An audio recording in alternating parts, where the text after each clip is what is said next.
Professor. Grazie molte per l'invito. Thank you very much for inviting me to this very diverse meeting that is culturally stimulating. I didn't know whether I should speak Italian or English, but I thought I would speak in Italian. Otherwise, we will wear the headphones. Also because I speak very fast, so maybe it is easier to translate what I say into English. This is a quite new topic. I will bring you very few data because that is what we have, and I will try to go directly to the concepts. I will show you the outcome of the work carried out by two groups. My group with the people that you can see, and a group of Anna Ceresetto. She had to come here, but then she has had other commitments, so I represent her somehow. And then there are also other cooperators. At the bottom, my center is around that area. It is not that house, sadly. It is not as beautiful as Tijon Center that Professor Bellabio showed to us. It is quite imposing, but quite ugly building. But we have very good facilities, we have a good technology, and we built it with our heart, with our passion in the last 10 years. I prepared 3 chapters. We try to be brief. The first chapter is related to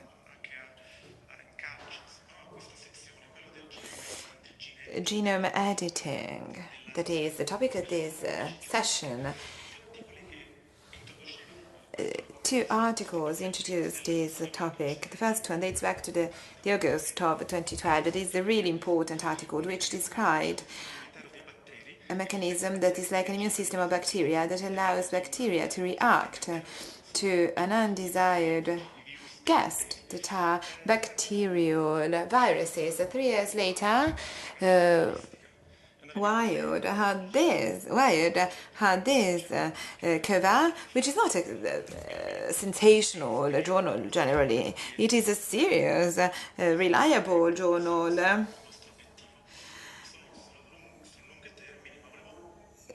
We want to focus on the long term, not on the short term.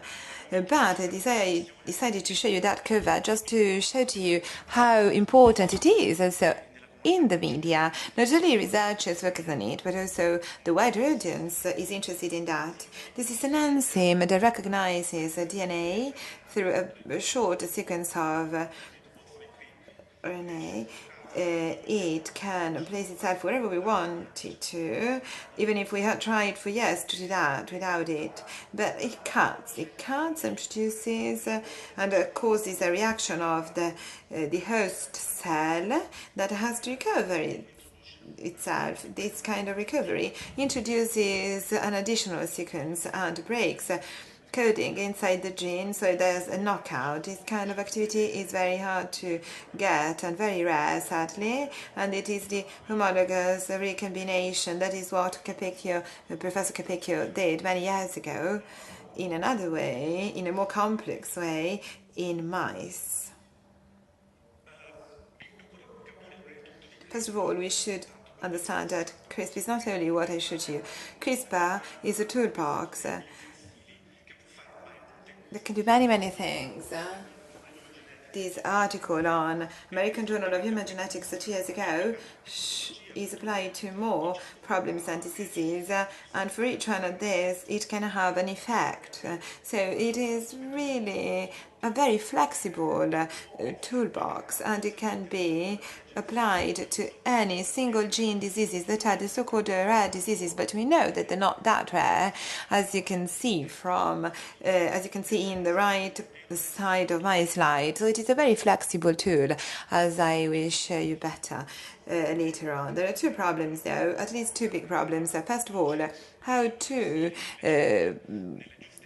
let this tool reach the right cells in the right organ that has to be fixed. And then the fact that this enzyme is not precise, and it can also cause immune reactions if it stays for too long, because it is a bacterial protein. my colleague Anna Celiseto, with her very talented researchers, did is tackling these two issues. This is what we would like to do now and in the future. And I'm about to show you something. We would like to apply it to axonopathies. The first thing that they did was to try to improve the precision of the enzyme. On the right, there's a classical example of CRISPR realized on an interesting gene, on a relevant gene, but involuntarily you're engaged because you don't know that, because it hits all these other targets. It is not a dramatic event, it is quite an average event, which means that CRISPR counts all the genome, and that is because genome is made up of repeated or similar sequences. Even coding sequences can be very similar, so you have this intrinsic difficulty if you want to have a clinical use of that. We decided to use yeast as a screening system to identify beta variants. I won't get into detail regarding the mechanism. That is a very complex one. We asked the yeast to say white or red according to the different kinds of counts, whether there were single or multiple counts, and at the end that was the result. We had a fantastic result actually. Cas9 enzyme is the most precise enzyme that is now available. Wild-type protein can cause many damages. The other two are better than the L-type, but not as much as that protein that can solve external cuts at almost 99%. Sorry, 95%. Sorry, yes, 99%. The engineering approach is the one followed by our competitors, those who have already worked on this topic, and that was overcome by a more humble mechanism, because we simply asked the yeast to find solutions, and it found them in 4 amino acids that make the protein more efficient, more precise, but just as effective, because at times when you increase precision, you lose cutting effectiveness, while I think that this works very well in terms of cutting. This is another tool that was produced. It is a way to limit the presence of gases 9 inside the cell. The more the protein stays there, the higher, the more likely it is to have undesired cuts, because it goes around and it makes some cuts that are not desired. Here's this, an RNA that recognizes Cas9, gets inside, and automatically it is switched off by the same Cas9 mechanism. It is very simple. It had not been realized earlier, and it's been welcomed very well by other groups that are using it. Then there's another tool that we have that have been produced by other researchers around the world. These are vesicles that are basically Cas9 concentrates in a fat bag that is produced by some cells with external antigens that are the same used by genes to get inside the membrane. This is it is a non-dangerous way to channel Cas9 protein. We can see that it works very well because it reduces off targets. This is 1 against 87, as you can see, and these amino acids, that is the heart of a mouse that can switch off the green fluorescent protein by half of its cell are switched off after it's been injected into the heart. We are using these tools in order to tackle human pathologies. The first disease is something that was mentioned this morning by a speaker. She spoke about spinal muscular atrophy. But first of all, I would like to tell you why we chose this kind of pathology. The motor neuron, whether it is the first tract, the neuron that carries motor information from the brain to the spinal marrow, and the second tract is an observed object, biologically speaking, because there are, if that is the size of the motor neuron, that should be 1,000 times the object that reproduces. In other words, if you have a car, starts here, you should extend it up until the end of a marathon for 40 kilometers, and that should still work. That is the motor neuron. Of course, it is an object that absurdly it works, but it is functional, and the 50 meters of the dinosaurs increase this efficiency to a maximum.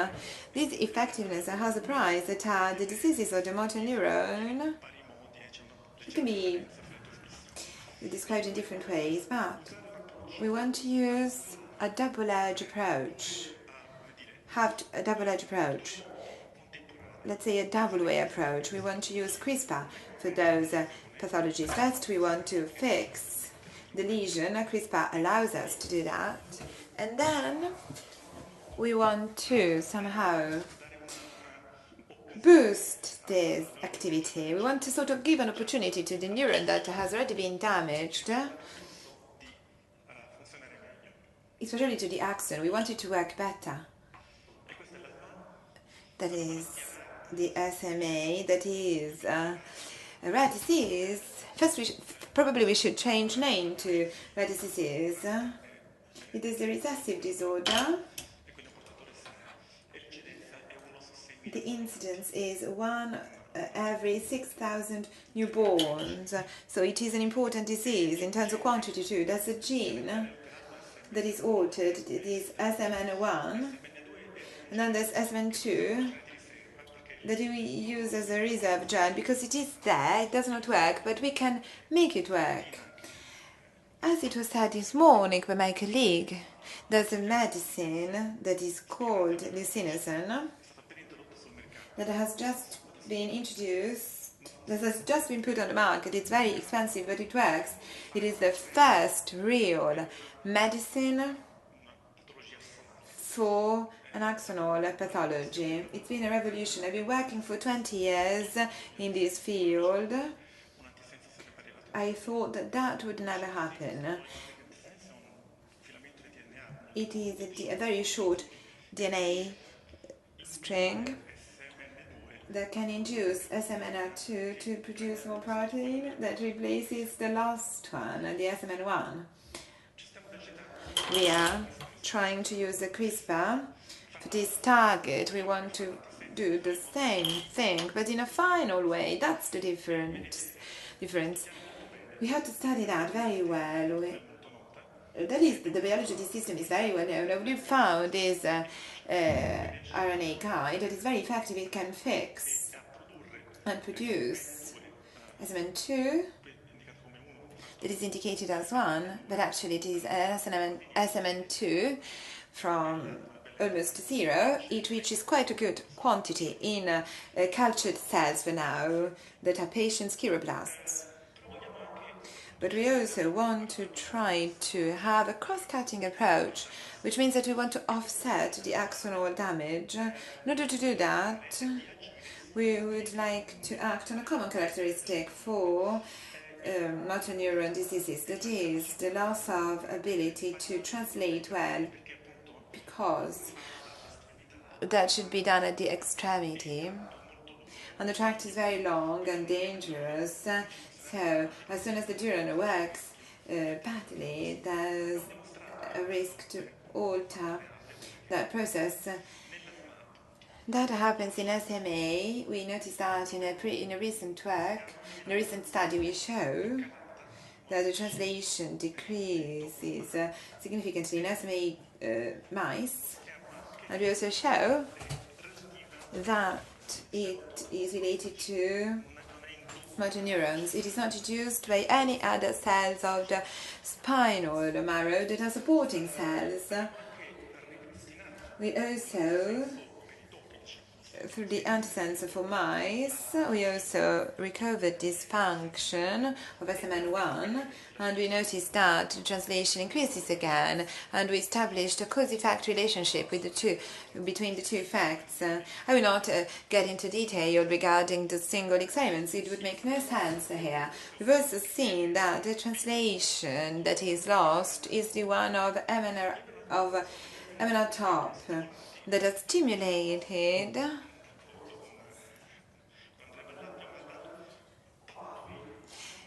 by the fundamental pathway that is very common of NTOS1. We want to focus on that translation, on the protein synthesis. The gene involved at the beginning of these are the top genes that are the targets of NTOS1. We already know that if we activate something in this pathway by removing this kind of block, we can have pseudotherapeutical effects in mice. So we want to insist on that. How do we do that? That's a protein that is found in axons, and it is able to, if you inject it, or if you favor its expression, it is the protein that binds RNA to this, and it manages to start axonal growth again. We characterized it very well. We saw that it binds many MRNA that are axonal, that are present in the axon, and it also binds and acts on many of those messengers related to translation that are the same that we saw earlier. That is a technique that we used that we called clip. Can you see all those use? Rapidamente abbiamo visto appunto we've seen that there's this ability to increase the translation of those genes, but in an independent way from the NTOS1. That is very important. It is a synthetic activity, which means that it does not go through this pathway, it does not stimulate this pathway, it acts at another level, at another point of mRNA, that is the first MITR. As you can see. So we've discovered something else that is interesting. We can have a small NRA that nobody studies, that nobody is interested in, and it binds quantitatively this protein. 70% of this protein is binded by this motor neuron. Those RNA were discovered in the 80s, but nobody's interested in them. There have been some reviews. And then there are some other articles regarding that. There are trends also in science, and that is something that has been neglected. So we have these yRNAs that are very well conserved in the evolution. There are more represented in cells, but they have to do something, even if we do not know what they do. Basically, Y3 and specifically this RNA, there are 4 in the human genome. They bind to important proteins too that prevents functions of youth. It binds, it replaces mRNA, and it prevents youth to cause neurogenesis. That is its main function. So at this point we have a target. Then there's a nice thing, even if it is just an anecdote for now. In the evolution of those RNA of Y3, the only important thing that happened is the absence of this region in fish. There's this region that is bound by UD. So this is in zebrafish. Y3 RNA cannot bind you in fish. That is just a correlation for now. There's not a relationship or causal effect. Fish can regenerate axons extraordinarily. People think that they are reptiles that can, but they are fish that regenerate axons. We have incredible experiments with fish. Why not mammals? We would like mammals to be able to regenerate axons too. So we try to use CRISPR in a more sophisticated way. We want to change the host bases. How do we do that? With this object that appeared last year. It is a CRISPR because it binds but does not cut. And it is bound to a protein that is like it edits the bases. So we change AT into GC in the RNA in a window that is the relevant one, and it works well. Incredibly, it works. It is an enzyme that is obtained by evolution. It is not present in nature. An important group at Harvard realized this extraordinary object. So with a CRISPR, we can do many different things. You can also prevent DNA from being cut, which might be a risk for the cell. So we want to use this as a possible universal target. We want to act here on this RNA. So now, to conclude,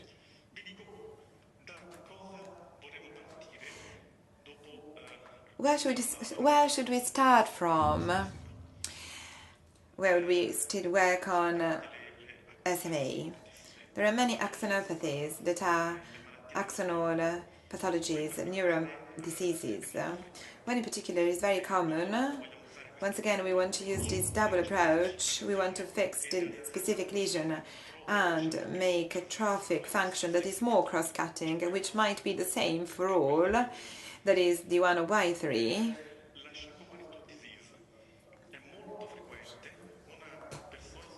It is a Charcot Marie Tooth Disease. It is quite common. It is not deadly, but it is serious. Clearly, there's no therapy for that. That is the typical arched foot that is typical of that disease. It is a heritable disease, and it concerns peripheral nerves. What's the problem? If you look at mutations, you will see that there are many mutations. That is a list that is not complete. There are at least 300 genes which might be mutated and might cause different forms of this disease, even if the vast majority of it is this. And then there are 2 minor forms. And that's a problem for CRISPR, because you cannot have a one-patient trial. You cannot focus on a single mutation, even for a group of patients. That is not going to be a big group anyway. It is a problem that has to be solved. And for now, we hit the most common mutations, the 31s that can be found in this gene, that is a myelin gene that is around axons.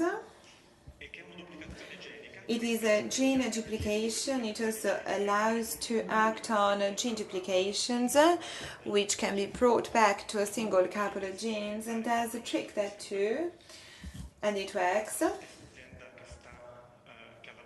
Also, the same company that worked on SMA very effectively, it is Genetica Pharmaceuticals, showed that they work for this pathology too. Genesis used to be called another name, and then the name changed. And then CNT2A, that is another target. These are mutations that we followed. Chose also because our enzyme is very good at making a distinction between the mutated allele and the normal allele.